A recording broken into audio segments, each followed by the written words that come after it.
Մենք գտնվում ենք Լեռնային Ղարաբաղում։ Հենց այստեղով է անցնելու հյուսիս հարավ ճանապարհը։ Այդ ճանապարհը միացնելու է բազմաթիվ ղարաբաղյան գյուղեր, որոնցից մեկն է նաև Կիչան գյուղը, որը հայտնի է նրանով, որ այստեղ մարդիկ երկարակյաց են։ Այժմ կմտնենք գյուղ եւ կծանոթանանք այդ անկասկած իմաստուն մարդկանց հետ։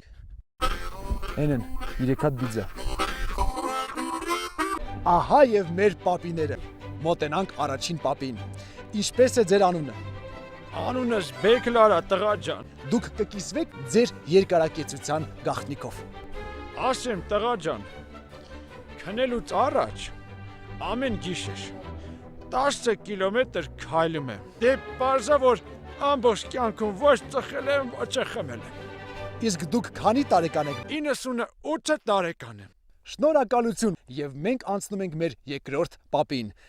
Ինչպես է ձեր անունը։ Մամիկոն, Դուք մեզ կպատմեք ինչպես եք հասել այս տարիքին։ ի տարբերություն Բեգլար պապու, ես առավոտներն եմ ման գալիս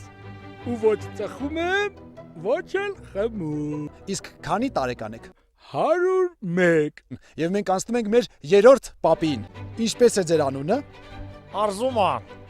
Արզման պապի, իսկ դուք ինչ եք արել, որպեսզի հասնեք այս պատկառելի հասակին։ Ամեն ինչ էլ անում եմ։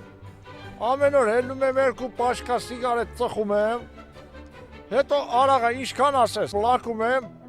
Դե աղջիկներա, ինչու՞ չէ նաև պարավ աղջիկներ։ Բայց այդ ամեն ինչը անելով ո՞նց եք դուք հասել այս տարիքին։ Բայց ի՞նչ տարեկա որ 26 տարեկան տղա եմ։